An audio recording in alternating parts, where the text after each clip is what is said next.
この映像はアメリカの女性としては最年少で死刑判決を下されたクリスタ・ゲイル・パイクの裁判風景である。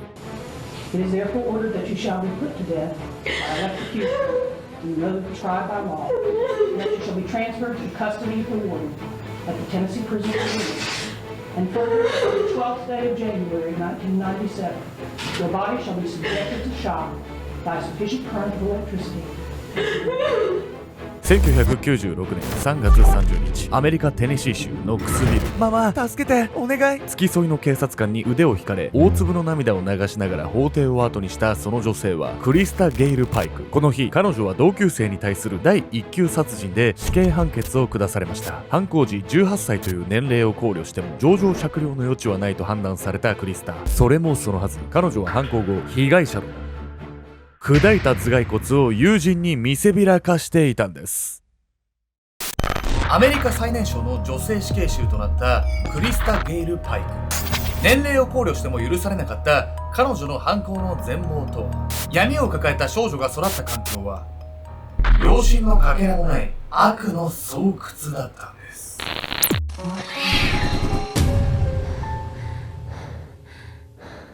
おすけんちゃんです。やみやこです。というわけで、やみおさん、僕ね、昨日1年ぶりにね、ブレイクダンス練習しに行ったんですけど、1年ぶりにもなった。筋肉痛がやばすぎて、どこが筋肉痛なの？全身ね。全身がなるんだよ。パリオリンピックの種目にもね、なったんですけど、ブレイキンね。はい。僕が本当にブレイクダンスできるのか疑ってる人もいると思うんで、そう。こんな感じです。こんな感じです。ぐるぐる回ってる動画ね。本日ご紹介するのはアメリカの女性としては最年少で死刑になったクリスタ・ゲイル・パイクについて。犯行時18歳だったという点を考慮しても彼女の罪に情状酌量の余地はないと判断されたんです。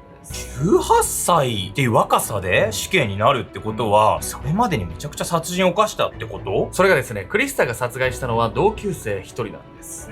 そして彼女は本当にひどすぎる方法で友人を殺害してしまったんです。裁判においては弁護人が主張した減刑の要素にも注目が集まったんです。この動画を見ている皆さんもね、犯人のクリスタが抱えていた事情を考えて、果たしてね、この死刑が妥当だったのか考えながら動画を見ていただければと思います。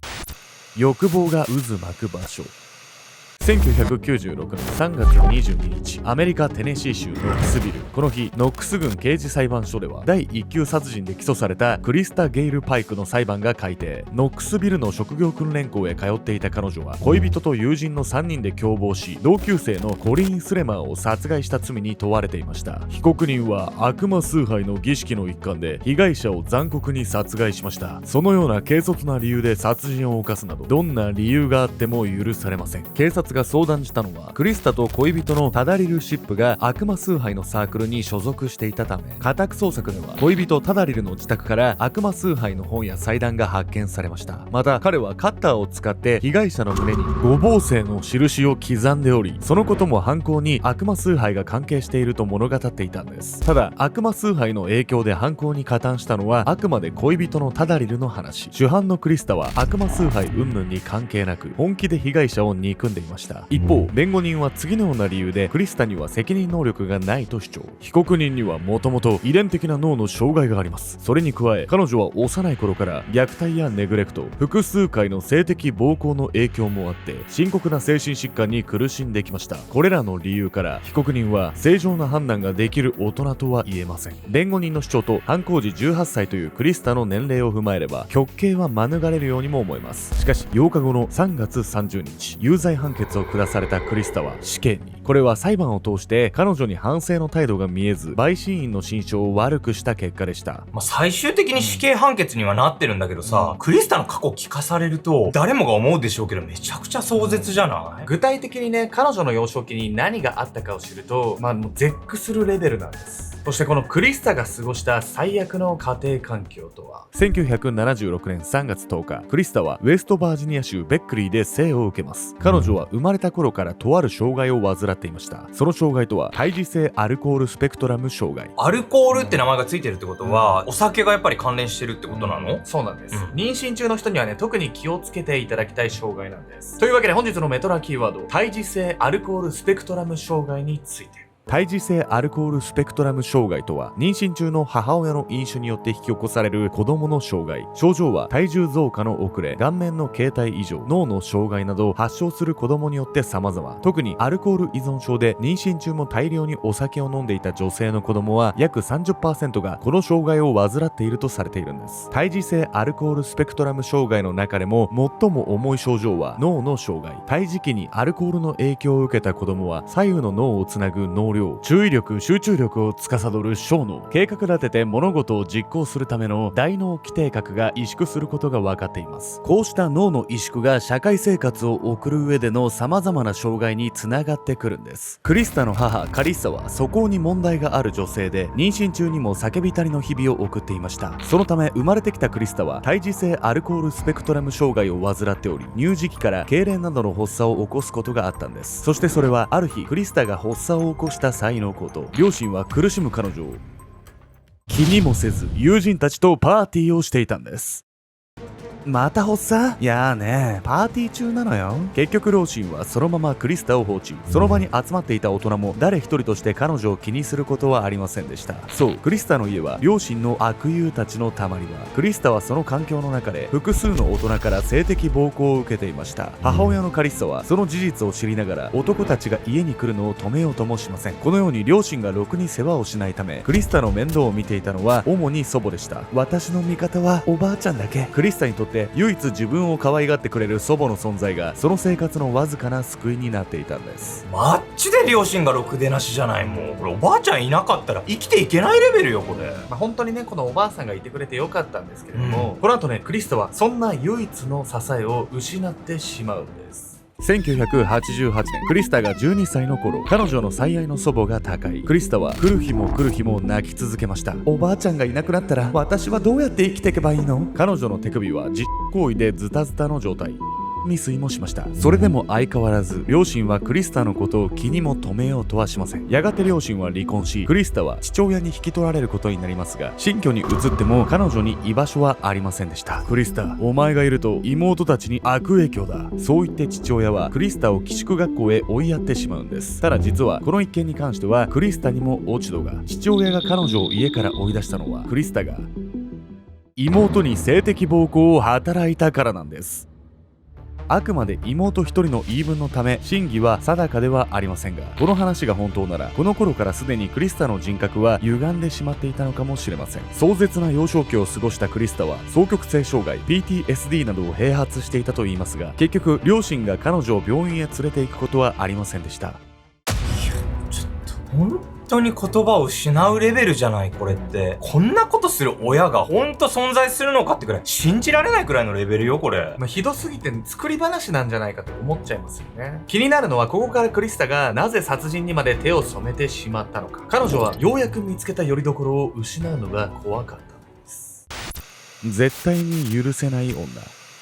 1994年秋、18歳を迎えたクリスタはテネシー州ノックスビルの職業訓練校ジョブコーピングセンターへ入学。クリスタは家庭事情が不安定だったため、これまで12回も転校を繰り返していました。その影響もあって学校の成績が芳しくなく、就職のために手に職をつけようと通い出したのがこの学校だったんです。そしてこの学校で出会ったのが1歳年下の恋人タダリル・シップ。タダリルは悪魔崇拝に熱中している変わった少年でしたが、クリスタにとっては祖母が亡くなってから初めての拠り所だったんです。ただ恋人ができたのは良かったのですが、この学校もクリスタにとってはいい環境とは言い難い場所でした。お前もご信用に持っとけよ、何があるかわかんないからな。そう言ってタダリルが手に取ったのはカッターナイフ。当時この学校は非常に治安が悪く、刃物を持ち歩いているような不良も珍しくなかったんです。ちょっと生徒が刃物を持ち歩いてるなんて不良でもなかなか聞かないような話じゃない。信じられないわよ。喧嘩すんのも命がけですよね、ここでは。被害者となるコリンはそんな学校の中でもちょっと珍しい存在だったんです。クリスタの同級生コリン・スレマーは治安の悪い学校の中でも貧困法制で知られていました。友人たちに優しく、困っている人がいれば進んで助けるような少女。そんなコリンはクリスタからすれば住む世界が違う人間。特に親しくもなければクリスタはコリンに全く興味がありませんでした。その関係が一変したのはクリスタが数日親戚の家に滞在した時のこと。数日ぶりに寮へ帰宅した彼女は廊下ですれ違ったコリンの異変に気がつきました。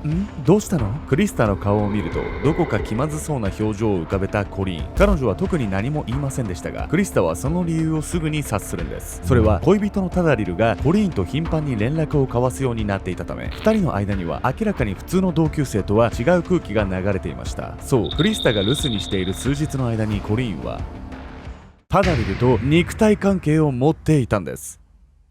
2人から直接聞いたわけではありませんが、彼らが浮気をしていると直感したクリスタは激しく葛藤。どうして私から大切なものを奪うのよ。祖母が亡くなって以来ずっと一人だったクリスタがようやく見つけた拠り所。そんな恋人のタダリルをこのままでは取られてしまうと、クリスタは気が気ではありませんでした。そしてクリスタは表情に出ないよう必死に憎しみを押し殺しながらコリーンに言いました。ねえ、みんなでマリファナを吸ってる秘密の場所があるの。コリーンも一緒にどう？もしかしてその秘密の場所にコリンを誘い出して殺すつもりなの？トラウマがあるのはわかるんだけど、ちょっとやることが極端すぎるわよ、少し。何よりやばいのは、浮気した張本人のね、彼氏のタダリルも共犯に加わっていたことなんです。ここからコリーンは何をされるのかも知らず、犯行現場へ連れて行かれるんです。戦利品。1995年1月12日夜8時を回った頃、クリスタは恋人のタダリルや友人と連れ立って寮から少し離れた森の中へやってきていました。メンバーの中にはコリーンの姿も。今に見てな。何も知らずについてくるコリーンに密かに憎悪を募らせるクリスタ。そしてそれは一行が森の奥へたどり着いた時、あんたはあっちで見張ってて、あとは私がやるから。クリスタは唐突に一緒に来ていた友人の一人にそう促します。コリーンは何のことか分からずに首をかしげていましたが、クリスタの次の言葉で自分がなぜそこに連れてこられたのかを察するんです。あんた、人の男に手出すなんていい度胸してるね。先ほどまでと表情を一変させ、鬼の形相でコリーンを睨みつけるクリスタ。違う、誤解よ、クリスタ。コリーンは即座にタダリルとの関係を否定しようとしました。しかし彼女はすぐにもはや話し合いなど通用しないことを悟るんです。なぜならクリスタはコリーンにカッターを向けていたから。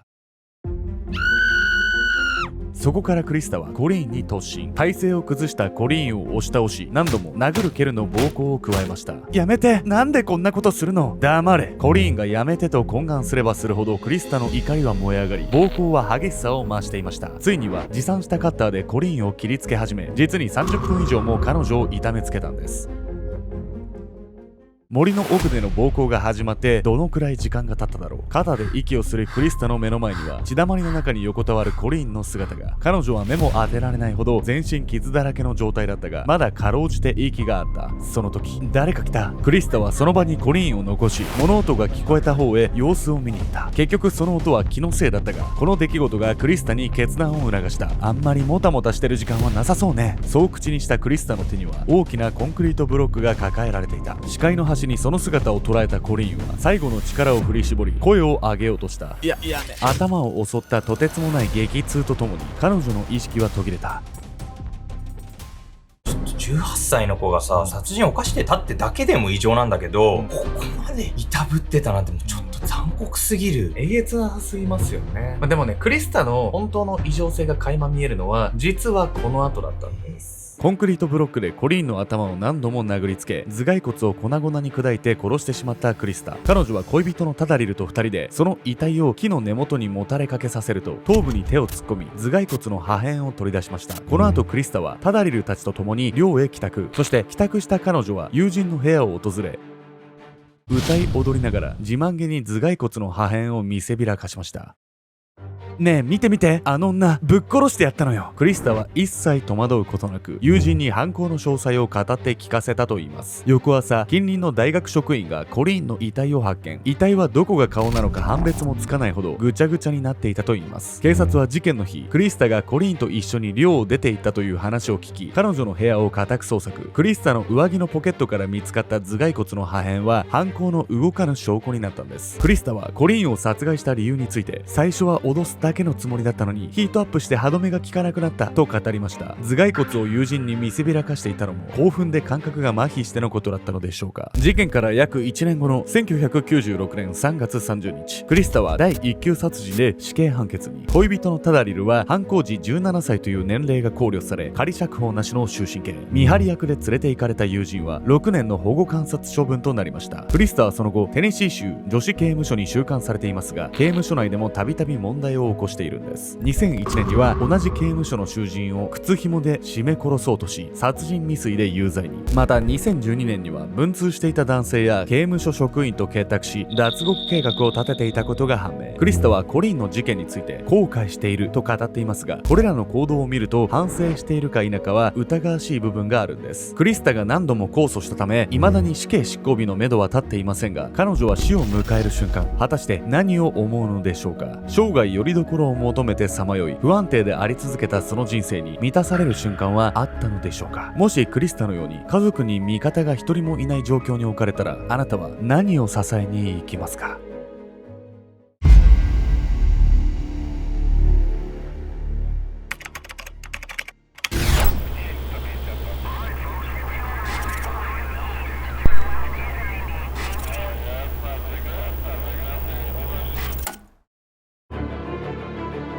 2ヶ月で9人をアパートに招き殺害した男。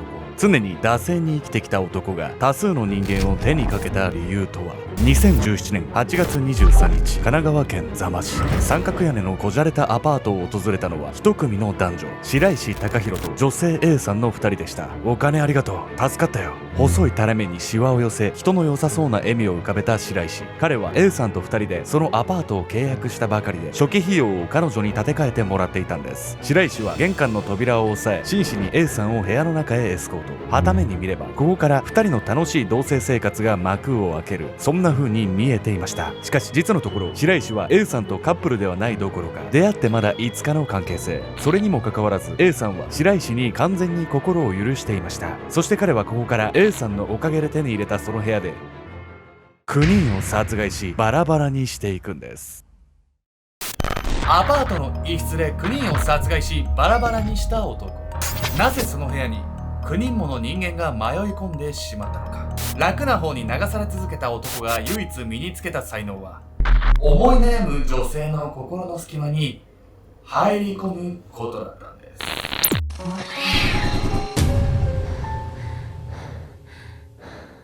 この動画の続きはオンラインサロン秘密結社アルゴメトリーでご視聴ください。